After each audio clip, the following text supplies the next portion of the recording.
बिहार विधानसभा निर्वाचन शेष पर्याय भोटिंग आरंभ होती 20 जिलार 122 विधानसभा सीट्रे मतदान होती 45,000 पोलिंग बूथ कर मैदान में अच्छा 1,302 जन प्रार्थी भितर 136 जन महिला रही मताधिकार सब्यस्त करेंगे बिहार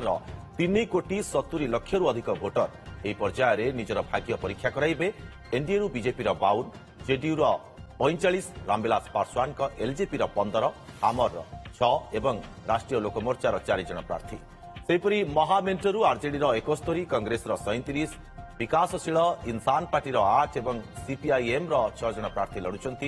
सेपरी सीपीआई 4टी एवं सीपीएम गोटे सीट्रे प्रतिद्वंदिता करुंट पूर्व गत 6 तारिख में प्रथम पर्यायर 121 विधानसभा आसन में होता मतदान रेकर्ड 64.66% भोटिंग होता द्वितीय पर्यायर भी बिहार में मतदान हार अधिक रही